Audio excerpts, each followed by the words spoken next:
Hello and welcome everyone back to the Blood on the Bayou series hosted by The Adventure Begins. We are now ready for the top 8. We have our number seed 4 Fang piloted by Buddy taking on our number 5 seed Michael piloting Aurora. I am Josh. I am here with Justin. How are you doing, Justin? I am excited to see Fang. I've been very interested in, since they revealed like how he plays, I'm very interested in the like quest, heroes having to complete a quest. I know is a bit of a meme lately, but getting online, being suddenly like super overrate, just like gets the dopamine flowing. So I'm very interested to see what Buddy does here. And of course, into Michael Ramsey, our Aurora player, very known for lightning heroes, as well as getting the first LL points on Aurora at our Blood on the Bayou ProQuest Plus for Rosetta. So I can't wait to see how this game plays out. I am also equally as excited. We got our players here getting ready to go. Fang had a big showing at a Battle Hardened recently, taking the whole thing down. I think it was a pretty sizable Battle Hardened. So Fang showing that it is a real deck. It was 7-8 rounds, going 11-0. Yeah, I mean, like I said, showing that Fang is a real deck. It is not something to be looked over, because like you were saying, once Fang is online and can just freely swing these swords, it is quite oppressive. And Fang being a warrior, having access to dynamos, and still, like, despite Draconic being pretty locked into 2 blocks, he still has a lot of 3 blocks on his own, being able to block out important on hits from the Aurora, while online still having like amazing 1-card hands. And we actually see a little treat on the board for us that Buddy was starting to pull out. All of our top 8 members, as well as everybody in the top 12, got access to these unique Houston-based custom resource coins from Metal Fab. So I'm really excited to see how they actually look on stream. Yeah, I'm pretty excited. They got the big Texas star on the front and the shuttle on the back, looking super nice. So starting out here, I think that Buddy got to decide if he's going first or second, and it appears that Buddy will be going second as Michael takes up the tunic to kick off this game. I am a bit interested bringing the tunic versus Fang as opposed to something like Dyadic Carapace. So that's kind of saying he wants this game to go short or go a bit longer as opposed to the Dyadic Carapace. And just playing the shock so he's able to pitch 2 reds towards the embodiment of lightning. Fang not packing any AB here. I think that's pretty normal though against the Auroras. Yeah. But what's he gonna do? Pitch a red? I mean, I do believe that the Fangs are playing some blues, because getting online with no blues is really rough. Yeah, the list I've been seeing lately pack a good number of yellows actually, as well as just the bare minimum amount of blues to get them through. We're actually seeing pretty good value play from the dagger with Tooth of the Dragon into the Drakai coming in for 7. Unfortunately, couldn't get a mark off and will not be generating a fealty off the for the Drakai. We have Michael actually blocking with a snatch, most likely unable to use all of the cards in hand.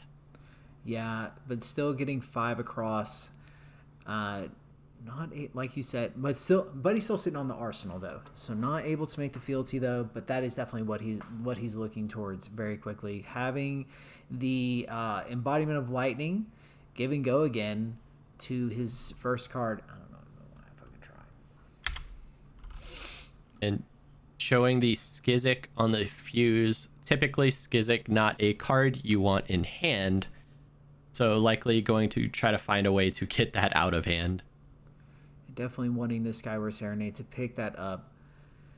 Michael Definitely respecting Fang a little bit here. Has the sigil of solace to heal to get a little bit more health. So I don't. I think that Sigil of Solace also very notably a pretty crazy card to go along with Gone in a Flash. Being able to heal 3 and pick it back up, and there's our get out of Skizzic free card with Enlightened Strike. Going with draw a card, since he's able to use the Sigil of Solace to go ahead and be able to use all the cards in his hand effectively. Buddy throwing the dynamos in front, getting the value out of them. Just the eternal value of dynamos. It is a very good equipment piece for the Warriors here, especially the dual wielding Warriors. I did catch a glimpse of a card in Buddy's hand that may make this turn a bit harder to block. I see the Pledge Fealty. Probably one of the weirdest cards Fang has gotten access to. All it is a draconic instant that says create a fealty. Exactly what you want to be doing early in the game. But as you get later in the game, suddenly this no block that creates you a fealty when you already have 5 or so gets a lot less value. Still gives the swords go again, as we are playing draconic cards.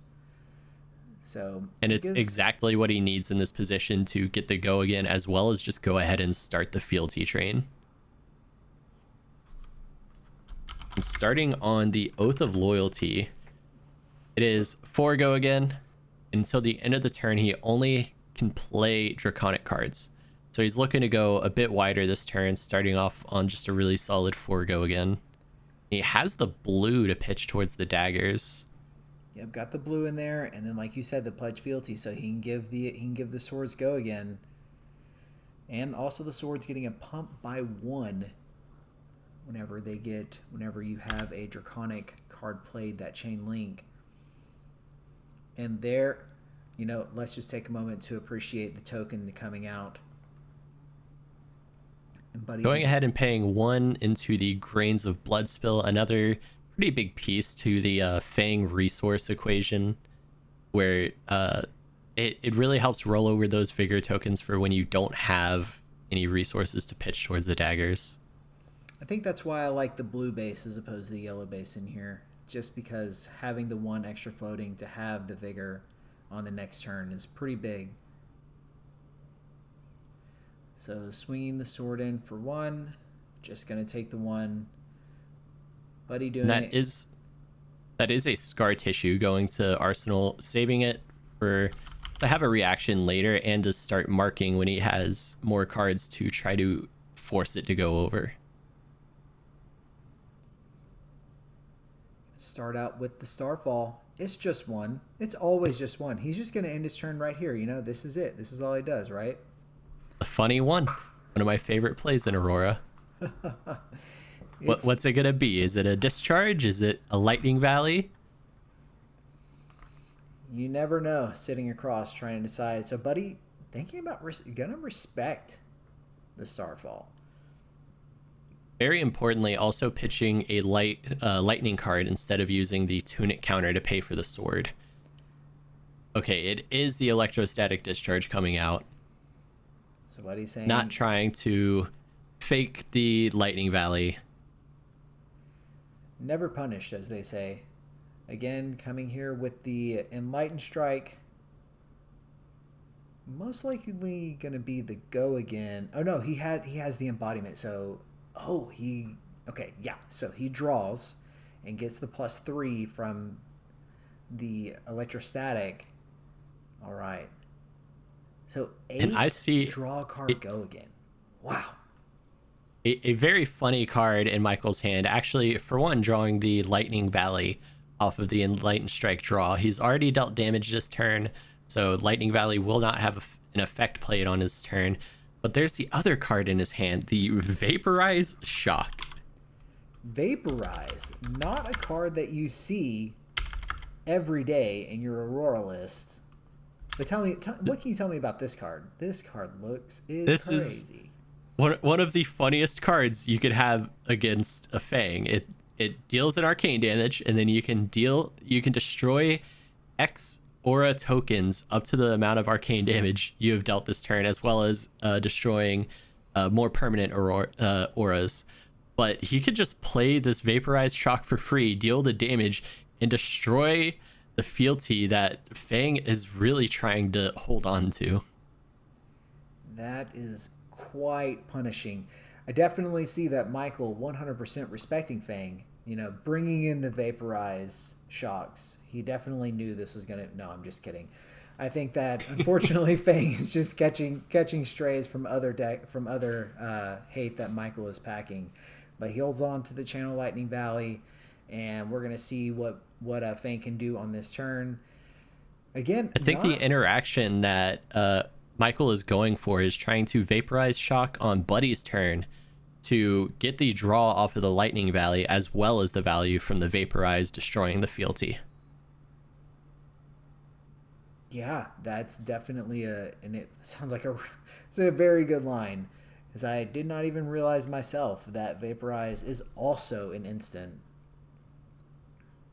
So gonna have the I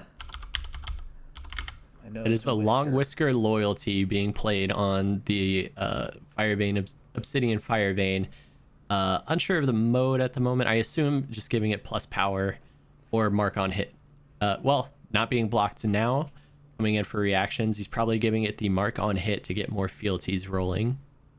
Yeah, I think at this stage in the match, you're not as concerned about damage. You just, like we've talked about earlier, going on the quest. Yep. Oh, yeah, it's definitely the mark on hit, because he only takes 2. But going on the quest, trying to get all those fealties out. We know Michael is not going to make it easy on him. Ooh, and that is the March of Loyalty. It is a 0 for 2 go again.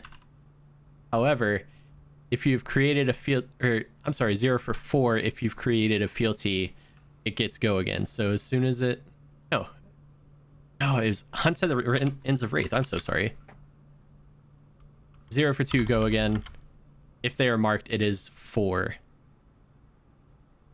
So marking to generate his second fealty, as well as having the scar tissue on his second dagger attack to remark Michael. Looks like he is going to pitch into the grains here to get the Vigor token to carry over to next turn. Up to 2 fealties. But for how long? Michael kept every card he possibly could, deciding not to try to use the vaporized shock on the Fang player's turn, instead holding it for their own, likely to pair with the flittering charge, but we also see the, I believe, electrostatic discharge to go with it. Yeah, holding on to a few lightning cards here. Going to take off the tunic. Pitch to grasp.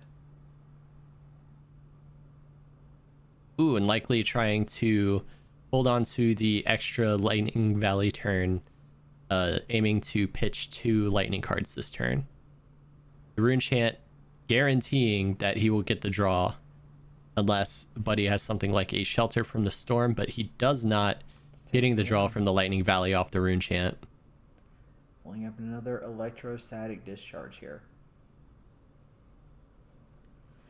4 go again is the ask. 20 playing 27. Fang taking the 4, going down to 23. Coming in with the flittering.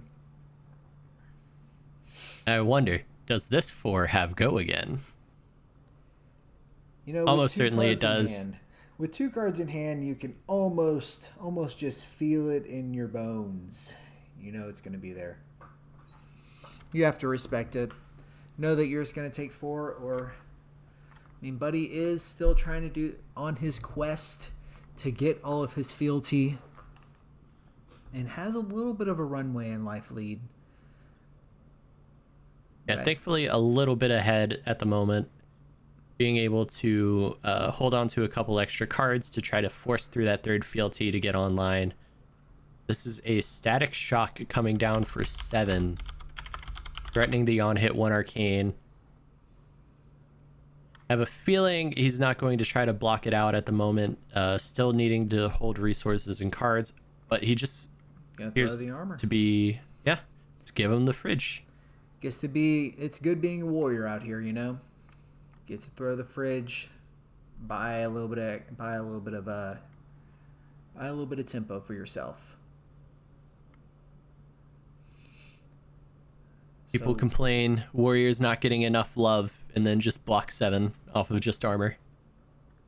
And that is the smoke out coming down, defending the red card. It would mark Michael, but he has already marked, and now the vaporized shock coming out. Buddy having to read vaporized shock, of course. you know Many what? people do. You know what, but buddy? I'm right there with you. Taking the 2 arcane, loses both fealty, absolutely backbreaking for the Fang. Due to the rune chant dealing an arcane damage and the vaporized shock dealing it, he was able to destroy his 2 fealty that he has worked so hard to get that at this point. With the end in sight, just getting the quest ripped away from him. I do want to commend Michael on the patience he had to hold that there until he could get all of the fealty gone. I know that I probably would have been like, oh, I see this, and just thrown it down on the just to take the Fang off of 1 fealty, but instead Michael being extremely patient there and waiting till he was able to do at least 2 arcane damage. Setting Fang back 1 fealty and getting the draw would have been really good, but I believe getting the advantage in the matchup by destroying both of those fealties probably buys Michael a lot more time to keep doing his plan of 0 for 4 go-agains. Yeah. But he's going to swing the sword here. Michael says, what do you got? And takes it. Something like Hunt to the Ends of Wraith might not seem too strong on the surface, but getting to that second chain link is so very important for Fang being able to play cards like Searing Gaze that allow the mark on hit if it is the second chain link or higher. And now we see the iconic card Arc Lightning coming down for Aurora, followed by a Skizzik for 4 go again. But he's still having a bit of a life lead, so hopefully Michael can close a bit of this gap. A Skizzik that is able to be played without the Skyward Serenade. This card is way more flexible than it initially appears. Doesn't always have to be paired with the Skyward Serenade or always be paired with the Embodiment, as there is another way here to get, as Michael is showing, to give it go again and get the +1. Again, we got Michael here, 12 playing 17.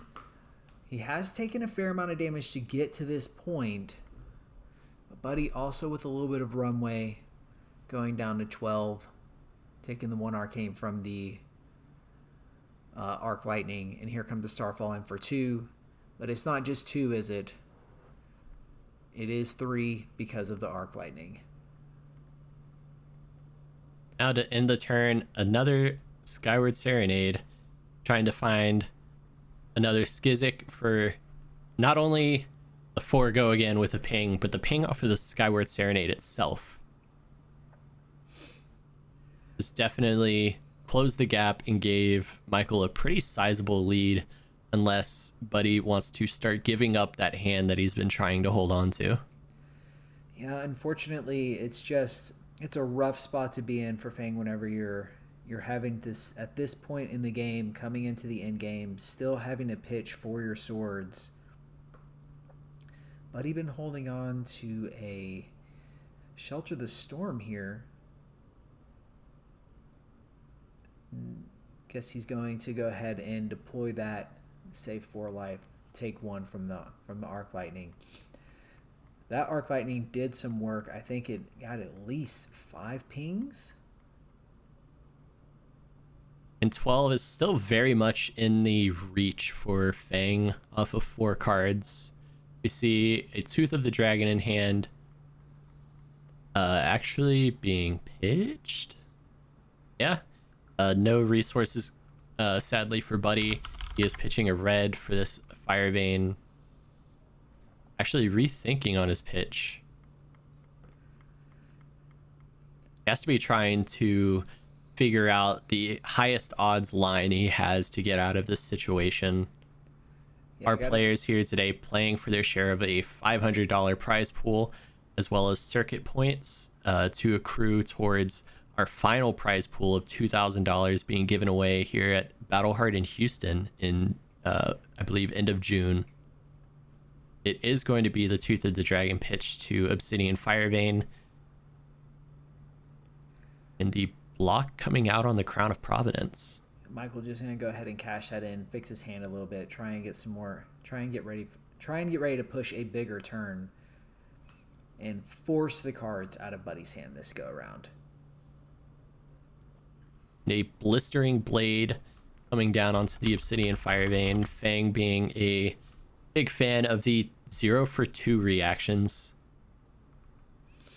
0 for 2, not much on the surface, but when you consider the sword pump itself from the Obsidian Firevein, seems a lot more on rate than it would seem to begin with.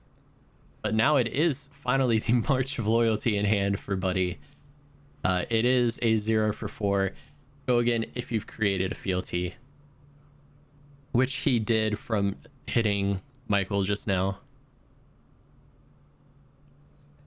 All right, so let's see. Buddy trying to decide here what the next move is here. It is 8 plays 10. Having a good think here. He does lay down the March of Loyalty. 0 for 4. Back at you, Aurora. With go again. Putting the grasp in front of it. And Buddy moving to Arsenal. 8 all.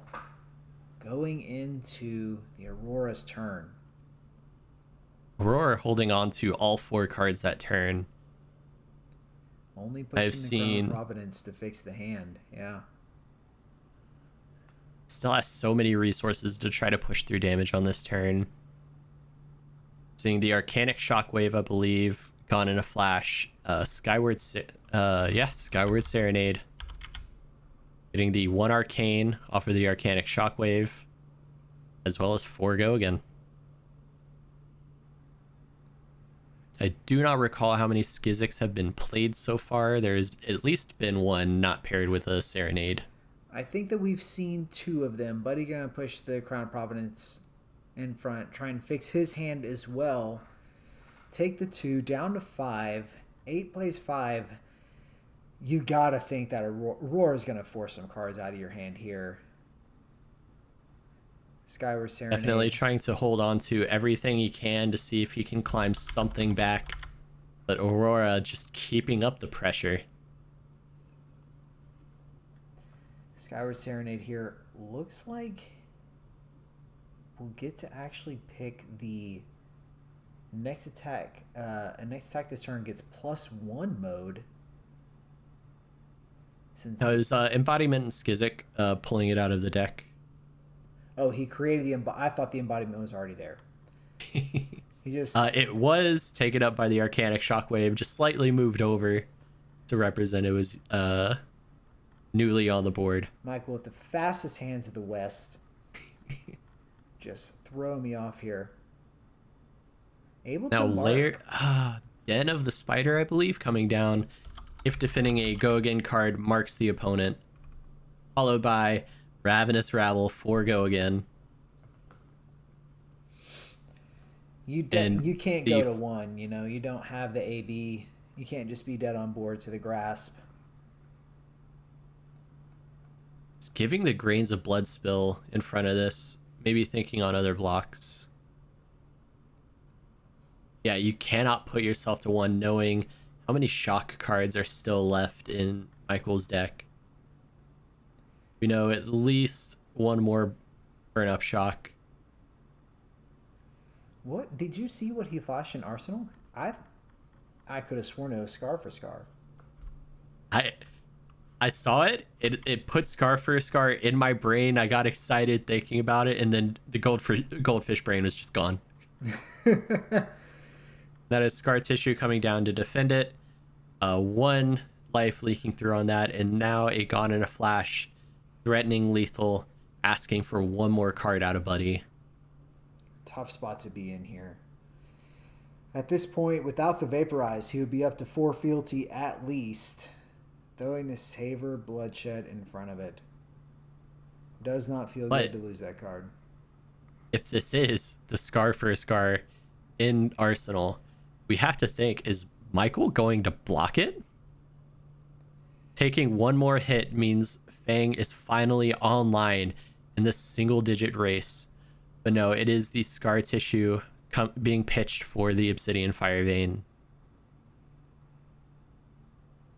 Yeah. If it is a reaction in Arsenal for Buddy, he would be able to swing the second dagger, get the Dynamo's trigger, and try to hold on for just a little bit longer to find what he needs to pull this out. Yeah, trying to claw his way back in here for sure.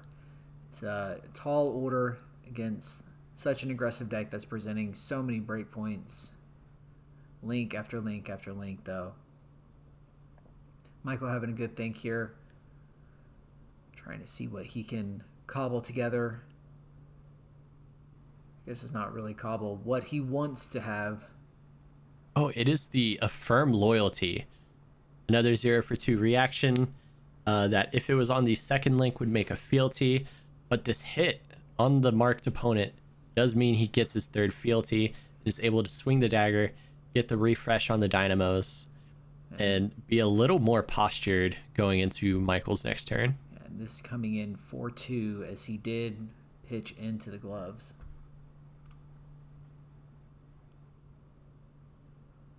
Taking one. Still has the Tunic on board. Ticking that up to 3 this turn.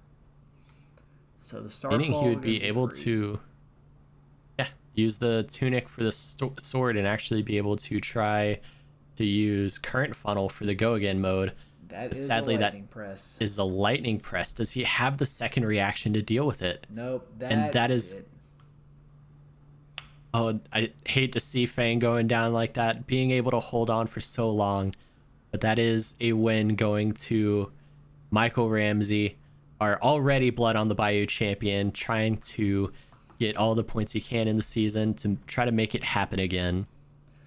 Aurora just showing that she's super strong. It is one of the best decks in the format, but Fang definitely showing some promise. Without the Vaporize, this could have been a very different game, though. So good showing from Buddy, making the top 8 on Fang here, and excited to see how the rest of this shakes out.